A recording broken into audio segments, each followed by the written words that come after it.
Hello बच्चों, कैसे हैं आप सभी लोग। लॉकडाउन 4 चल रहा है और आप सभी लोग उम्मीद है कि स्वस्थ होंगे।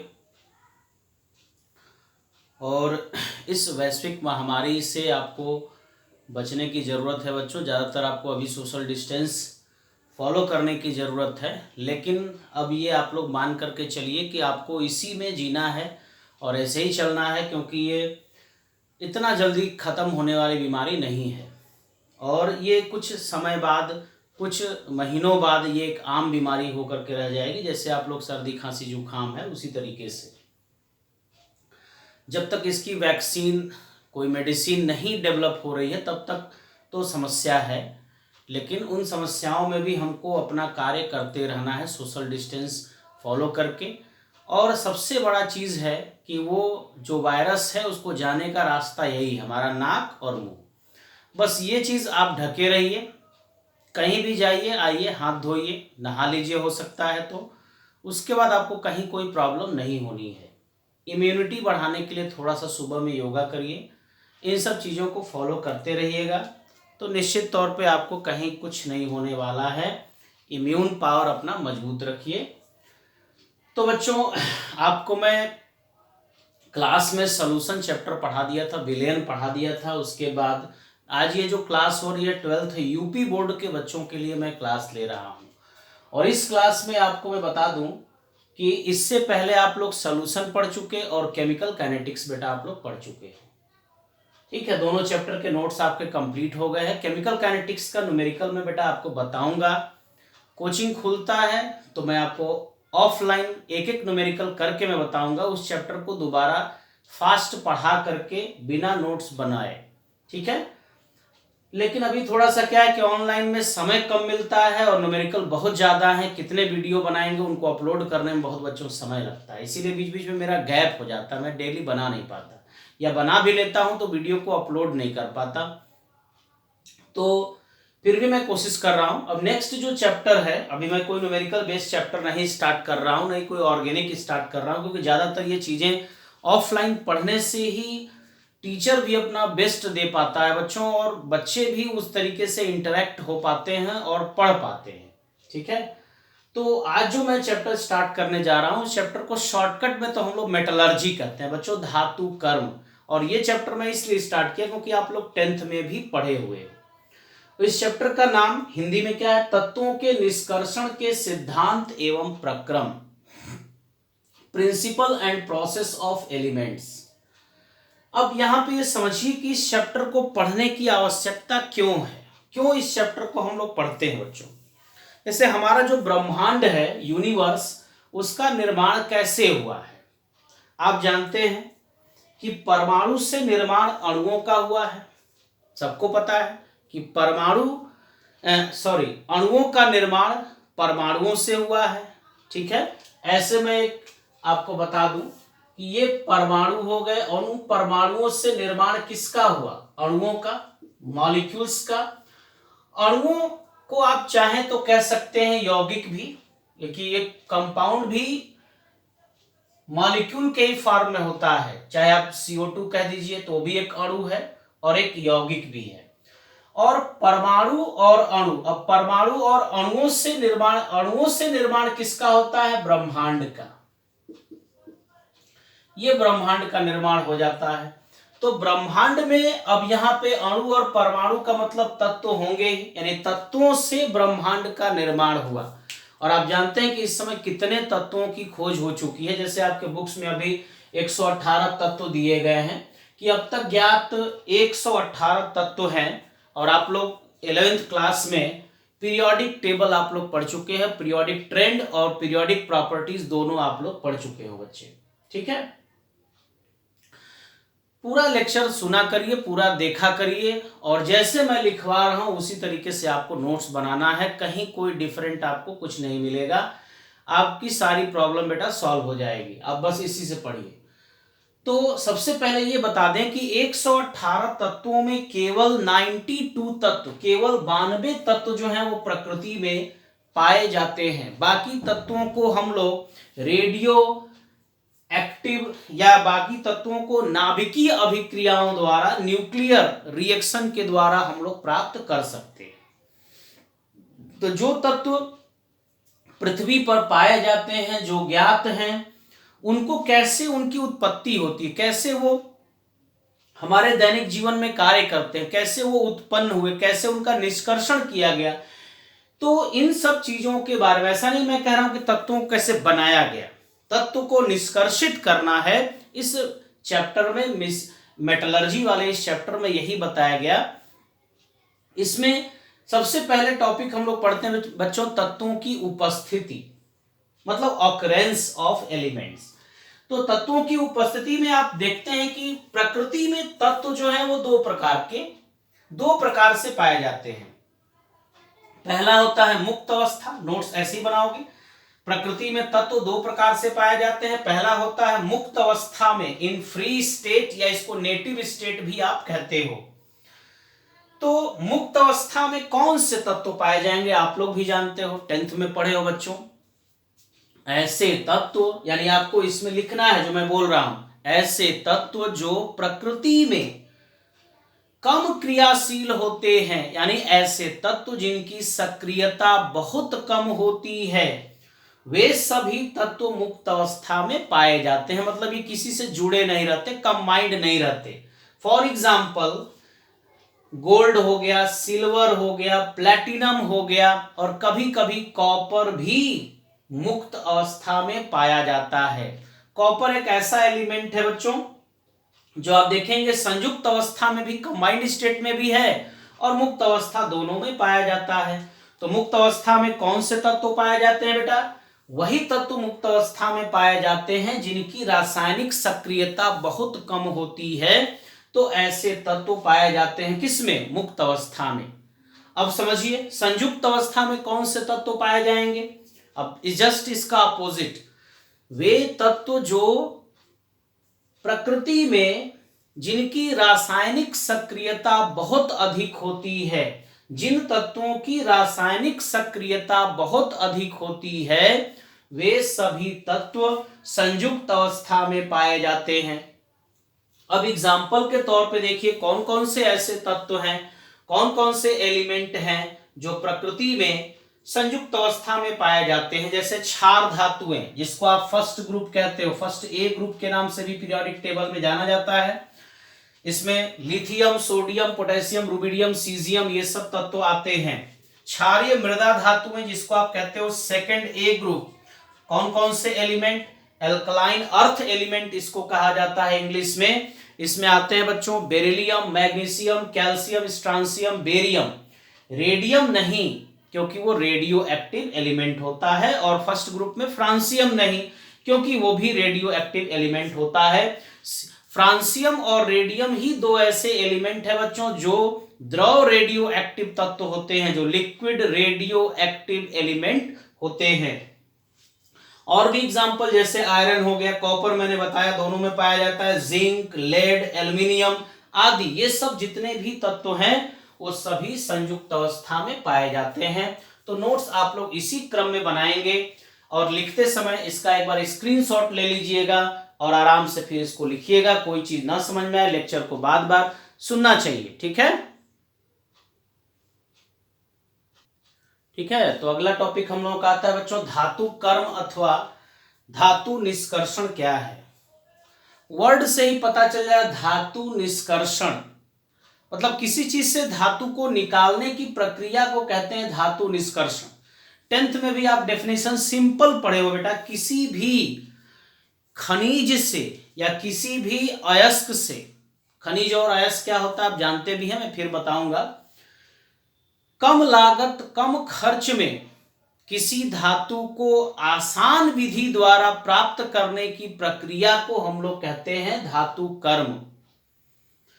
ऐसे आप डेफिनेशन एक चाहे तो और भी लिख सकते हैं, धातुओं को उनके प्राकृतिक स्रोत से, जितने भी प्राकृतिक स्रोत होंगे जो प्रकृति में पाए जाएंगे, प्राकृतिक स्रोत से विभिन्न रासायनिक परिवर्तनों का प्रयोग द्वारा प्राप्त करना धातु कर्म कहलाता है।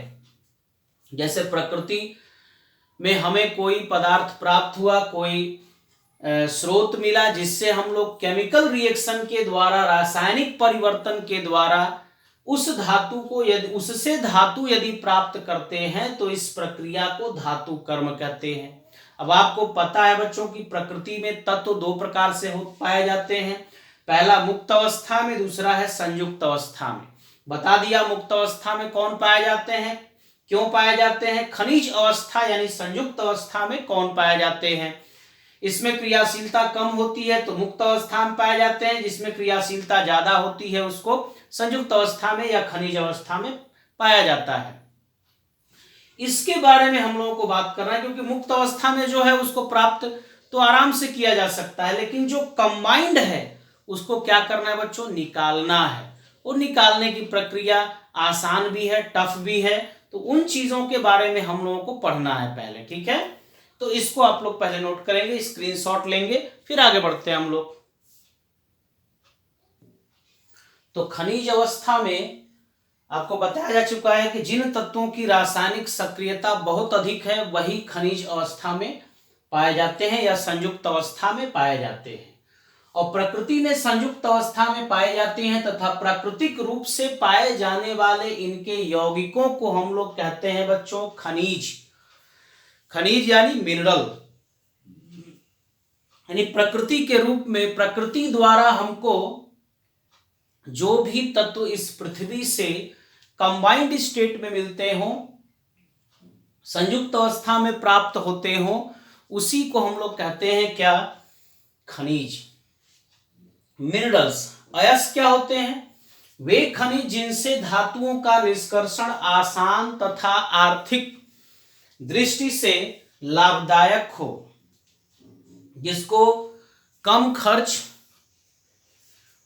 और कम लागत में आसान विधियों द्वारा प्राप्त किया जा सके, उसी को हम लोग कहते हैं बच्चों अयस्क। तो अयस्क और खनिज में यही अंतर होता है कि सारे अयस्क जो हैं वो खनिज होते हैं, क्योंकि खनिज भी पृथ्वी के अंदर से ही प्राप्त होंगे, प्राकृतिक स्रोत, और अयस्क भी वही चीज उसी से प्राप्त होना है।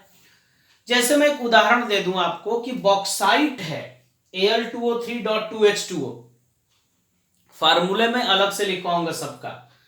बॉक्साइट है और क्ले है, क्ले मतलब आप समझते हो आजकल बच्चे क्ले से बनाते हैं घर में अपने, वो कोई गेम है, कोई कुछ भी बनाना है, मूर्ति बनाना है, कुछ भी बनाना है तो मिट्टी का प्रयोग कर लेते हैं, जिसको हम लोग क्ले कहते हैं। और बचपन में हम लोग भी उस क्ले का उपयोग अपने गांव में भी कर चुके हैं। अब क्ले क्या है कि डिब्बा में बंद करके बच्चों को दिया जाता है, वो मिलता है, उससे बच्चे जो भी चीजें होती है शेप बना लेते हैं।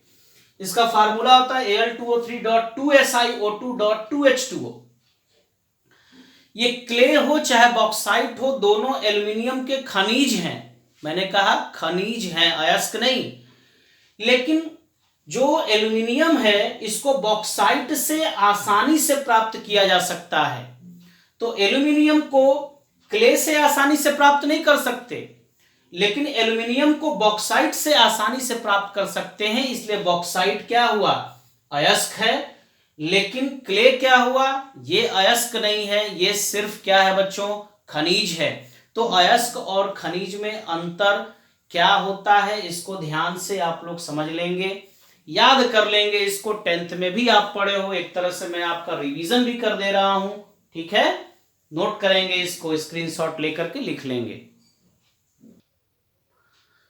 नेक्स्ट टॉपिक है बच्चों गैंग या आधात्री क्या होते हैं, जिसको गैंग या मैट्रिक्स कहते हो। सभी बच्चे जानते हैं क्योंकि ये टॉपिक भी बच्चों 10th क्लास का ही है आपका, कि अयस्क के साथ जब हम लोग खनिज या अयस्क प्राप्त करते हैं तो पृथ्वी के अंदर से, तो उसके साथ साथ उसमें अशुद्धियां भी होती हैं। अशुद्धियां क्या होंगी, जैसे कंकड़ हो गया, बालू हो गया, मिट्टी हो गया, छोटे छोटे पत्थर हो गए। इन अशुद्धियों को ही हम लोग गैंग या अधात्री कहते हैं। यानी अयस्क के साथ कंकड़, मिट्टी, बालू आदि अशुद्धियां भी प्राप्त होती हैं, जिन्हें गैंग या अधात्री कहते हैं। तो खनिज हो गया बच्चों, अयस्क हो गया। तो ये कहा जा सकता है कि सभी अयस्क जो होते हैं वो खनिज होते हैं। इसको नोट में आप लोग लिख लेंगे कि सभी अयस्क खनिज होते हैं, परंतु सभी खनिज अयस्क नहीं होते। और उदाहरण भी मैं आपको बता चुका हूं। इसको नोट करेंगे। इसके बाद मुख्य तत्वों के हम लोग धातुओं के खनिज और अयस्कों के बारे में बात करेंगे। पूरा मैं आपको लिखवाता हूं अभी और उसको आप लोग याद कर जाएंगे। बहुत सारे अयस्कों और खनिजों के नाम मैं आपको लिखवाऊंगा बच्चों, जिसमें अभी मैं आपको फर्स्ट लिखवा रहा हूं सोडियम का। सोडियम ऐसा एलिमेंट है जो बहुत सारे अयस्क या खनिजों के द्वारा प्राप्त हो सकता है। उसमें पहला है रॉक सॉल्ट, या इसको आप साधारण नमक भी कहते हो या टेबल सॉल्ट भी कहते हो, और सभी लोग जानते हो सोडियम क्लोराइड, इसका फार्मूला NaCl होता है। दूसरा होता है ट्रोना। ट्रोना का formula Na2CO3 dot NaHCO3 dot 2H2O, यानी वाटर मॉलिक्यूल के इसमें 2 मॉलिक्यूल होते हैं। चिली सोरा, जिसको आप चिली सॉल्ट पीटर भी कहते हो, जिसका फार्मूला सोडियम नाइट्रेट NaNO3 होता है। क्रायोलाइट, जिसका फार्मूला Na3AlF6 है, ये फ्लोराइड अयस्क होता है इसका। ग्लोबराइट Na2SO4 डॉट 10H2O, इसको ग्लोबर सॉल्ट के भी नाम से जाना जाता है या इसको सज्जी भी कहते हैं। धावन सोडा, वॉशिंग सोडा जिसको आप कहते हो, sodium carbonate decahydrate Na2CO3 dot 10H2O। सुहागा या बोरेक्स या टिंकल, जिसको आप Na2B4O7 डॉट 10H2O कहते हो, ये सभी इसके व्यापारिक नाम हैं, कॉमर्शियल नेम है, जबकि इसका रासायनिक नाम, केमिकल नेम होता है डाइसोडियम टेट्राबोरेट डेकाहाइड्रेट। सुन लेंगे, फिर वहां लिख लेना, डाइसोडियम टेट्राबोरेट डेकाहाइड्रेट, इसका नाम होता है बोरेक्स का या सुहागा का। स्क्रीनशॉट इसका लेंगे और फटाफट इसको नोट करेंगे बट, ठीक है। पहले इसका स्क्रीनशॉट ले लेंगे आप लोग। नेक्स्ट मैं आपको बता रहा हूं पोटेशियम और मैग्नीशियम का। पोटेशियम का पहला हो गया बच्चों schoenite, formula K2SO4। Sylvine, formula KCl। Carnallite, formula KCl MgCl2.6H2O। Carnallite ऐसा अयस्क या खनिज है जो मैग्नीशियम का भी, देख लीजिए मैग्नीशियम का भी कार्नेलाइट है, सेम फार्मूला। पोटेशियम का नेक्स्ट है फेल्सपार, एल्यूमिनियम का भी एक खनिज होता है, K2O Al2O3.6SiO2। भारतीय सोरा, जिसको इंडियन सॉल्ट पीटर, नोट करना होगा तो कर लेना, Indian salt Peter, potassium nitrate, इसको सोरा के नाम से भी या इंडियन सॉल्ट पीटर, भारतीय सोरा के नाम से भी जाना जाता है। इप्सम लवण MgSO4.7H2O, कार्नेलाइट मैंने बता ही दिया। Magnesite MgCO3, dolomite MgCO3.CaCO3, कीजेराइट MgSO4.H2O, और लास्ट है इसका एस्बेस्टास। जनरली इसका प्रयोग हम लोग हमेशा अपने घरेलू जीवन में भी करते हैं, जिसका फार्मूला है CaSiO3, कैल्शियम सिलिकेट, और 3 मोल्स या 3 मॉलिक्यूल्स होते हैं मैग्नीशियम सिलिकेट के, CaSiO3.3 MgSiO3 एस्बेस्टस का फार्मूला होता है। ठीक है, नोट करेंगे। पहला मैंने आपको सोडियम का अयस्क बताया, दूसरा पोटेशियम का, और तीसरा मैग्नीशियम का बताया। तीनों का नोट करेंगे, सेम इसी ऑर्डर में आपको बच्चों नोट करना है। अगला स्क्रीनशॉट लेंगे बच्चों कैल्शियम और एल्यूमिनियम का। कैल्शियम का फर्स्ट हो गया जिप्सम, जानते हो जिप्सम और प्लास्टर ऑफ पेरिस का नाम सुने होंगे आप लोग। जिप्सम से ही प्लास्टर ऑफ पेरिस बनाया जाता है और प्लास्टर ऑफ पेरिस से जिप्सम बना सकते हो, 10th क्लास में भी पढ़े हो। फार्मूला है CaSO4.2H2O। लाइमस्टोन, जिसको चूना पत्थर भी कहते हो, मार्बल भी कहते हो, खड़िया चौक के नाम से जाना जाता है, जिसका फार्मूला CaCO3। फ्लोरस्पार, जिसका फार्मूला CaF2 होता है। फास्फोराइट, जिसको कैल्शियम फास्फेट भी कहते हैं, या इसको हड्डी की राख, इसको बोन एश के नाम से भी जाना जाता है, कैल्शियम फास्फेट को, Ca3PO4 होल ट्वाइस। कैल्साइट या डोलोमाइट भी इसका नाम होता है। डोलोमाइट में अब पढ़ चुके हो मैग्नीशियम के अयस्क में कैल्शियम कार्बोनेट और मैग्नीशियम कार्बोनेट। एल्यूमिनियम के अयस्क की बात करते हैं, जिसमें पहला अयस्क होता है कोरंडम या एलुमिना, दूसरा diaspore Al2O3.H2O, bauxite Al2O3.2H2O, gypsite Al2O3.3H2O, cryolite पहले मैं सोडियम में बता चुका हूं Na3AlF6, काओलिन Al2O3.2SiO2.2H2O। इस तरीके से कैल्शियम और एल्यूमिनियम के अयस्कों का नाम भी उसी ऑर्डर में आप लोग लिखेंगे बच्चों, ठीक है। नेक्स्ट आपका बच्चों है टीन, लेड और कॉपर। टीन का एक ही अयस्क है जिसका नाम है कैसिटेराइट या tin stone, formula SnO2। Lead का है गैलेना, सिरुसाइट, मेटलोकाइट, एंग्लिसाइट। गैलेना का फार्मूला PbS, सल्फाइड अयस्क होता है। सिरुसाइट कार्बोनेट अयस्क होता है लेड का। मेटलोकाइट क्लोराइड अयस्क होता है। एंग्लिसाइट PbSO4 सल्फेट अयस्क होता है। कॉपर की बात करेंगे, copper pyrite CuFeS2, cuprite Cu2O, malachite CuCO3 dot CuOH whole twice, azurite CuCO3 dot 2CuCO3 dot CuOH whole twice होता है बच्चों। इसका स्क्रीनशॉट लेकर के लिखेंगे आप लोग, ठीक है। अगले धातु अयस्कों का नाम, इसमें बच्चों हम लोग पढ़ते हैं सिल्वर, आयरन और मरकरी का। सिल्वर के अयस्क हैं अर्जेंटाइट, इसको सिल्वर ग्लांस भी कहते हैं, Ag2S फार्मूला होता है। केरारजीराइट, इसको हॉर्न सिल्वर के नाम से जाना जाता है, AgCl। पायरारजीराइट, इसको रूबी सिल्वर के भी नाम से जाना जाता है, इसका फार्मूला Ag2S। और एंटीमनी का भी सल्फाइड है, Sb क्या है, एंटीमनी, Sb2S3 एंटीमनी सल्फाइड है। आयरन की बात करेंगे हेमेटाइट Fe2O3, मैग्नेटाइट Fe3O4 जिसको लोड स्टोन कहा जाता है, इसी से चुंबक भी बनाया जाता है। Limonite Fe2O3 dot 3H2O, siderite FeCO3, iron pyrite FeS2, इसको फुल्स गोल्ड के नाम से भी जाना जाता है। फुल्स गोल्ड एक और मैं आपको बता दूं, जो मैं पीछे कॉपर का अयस्क लिखवाया था CuFeS2, इसको भी फुल्स गोल्ड कहा जाता है, यानी बेवकूफों का सोना या मूर्खों का सोना इसको कहा जाता है। ये भी फुल्स गोल्ड है, ये भी फुल्स गोल्ड के नाम से जाना जाता है। और इसको आयरन पायराइट भी कहते हैं। मरकरी का केवल एक ही अयस्क है जिसका नाम है बच्चों सिनबार, जिसका फार्मूला होता है HgS। ये फार्मूला सिंदूर का भी है और इसको हम लोग वर्मिलन के नाम से भी जानते हैं। सिंदूर का एक और फार्मूला होता है जिसको रेड लेड भी के नाम से जाना जाता है, उसका कलर सिंदूरी होता है, लेकिन वास्तव में सिंदूर क्या है, यही सिनबार होता है जिसका फार्मूला HgS होता है, जिसको वर्मिलियन के नाम से जाना जाता है, ठीक है। दो अयस्क और रह गए बच्चों आपको, एक जिंक और मैग्नीज, इसको फटाफट नोट करिए, उसको भी मैं आपको करा देता हूं और ये टॉपिक आपका कंप्लीट हो जाता है आज। इसी क्रम में बच्चों आप लोग जिंक और मैग्नीज के अयस्कों के नाम और उसका कंपोजिशन लिख लेंगे। जैसे पहला हो गया जिंक ब्लेंड, जिसको ZnS कहते हैं, जिंक का सल्फाइड अयस्क है।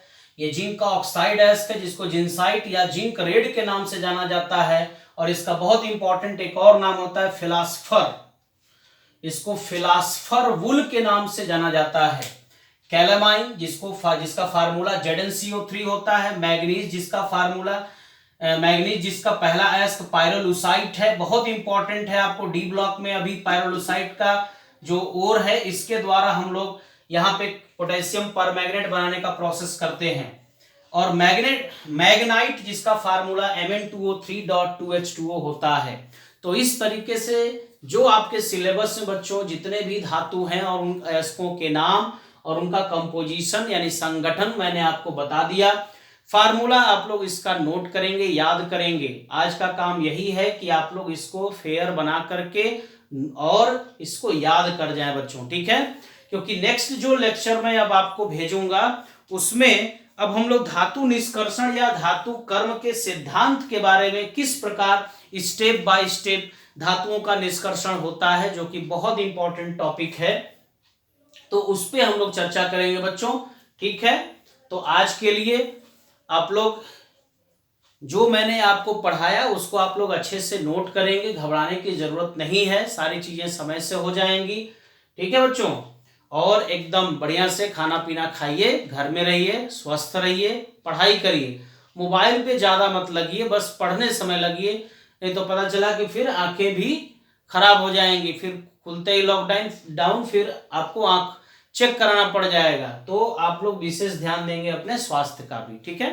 ओके बच्चों, दैट्स ऑल।